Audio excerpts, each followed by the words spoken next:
আসসালামু আলাইকুম। এটি আমার স্বরচিত একটি কবিতা। শহীদ সাহসী বীর আবু সাইদকে নিয়ে লেখা একটি কবিতা।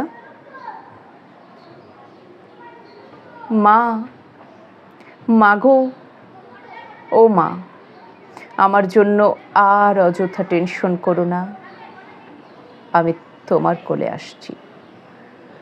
এদেশ তোমার ছেলেকে তার মেধার মূল্য দিতে পারেনি, তাতে কি? দিয়েছিল তো তোমার ছেলেকে তোমারই কাছে কফিনে মুড়িয়ে পাঠিয়ে দিয়েছে। বাবাকে বলে দিও আমি দেশের জন্য লড়েছি।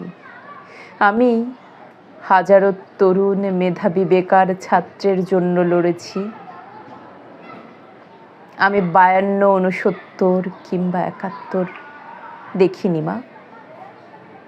আমি 24-এর বৈষম্য বিরোধী ছাত্র আন্দোলনে শহীদ হওয়া সাহসী বীর আবু সাইদ।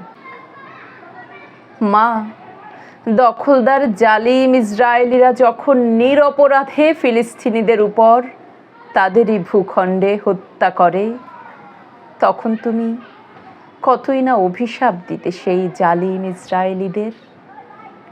এখন যখন তোমার ছেলেকে তার নিজস্ব ভূখণ্ডে একই কায়দায় মারা হলো অধিকার আদায়ের অপরাধে, এখনো কি তুমি রোজ রোজ চোখের জলে অভিশাপ দিবে সেই জালিমদের?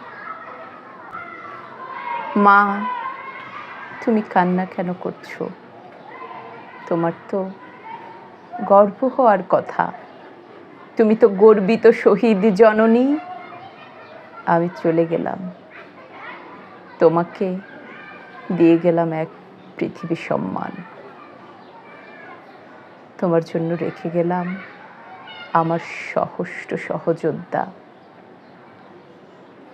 যারা তোমাকে দেখে রাখবে। মা, মা, তোমাকে তারা মা বলে ডাকবে, যারা অধিকার আদায়ের লড়াইয়ে আমারই দেখানো পথে হাঁটবে, যারা কাপুরুষের মতো আমার বোনদের গায়ে আঘাত করবে না, যারা টাকা কিংবা ক্ষমতার লোভে নিজের ভাইদের উপর হামলা করবে না, যারা সত্যের পথে হাঁটতে শির উঁচিয়ে বুক চিতিয়ে দুহাত প্রসারিত করে সমস্ত বুকের জামিনে মৃত্যুকে আলিঙ্গন করে নিতে একটু ভয় পাবে না, যারা অন্যায়ের বিরুদ্ধে প্রতিবাদ করে মাথা উঁচু করে বীরের মতো করে বাঁচবে।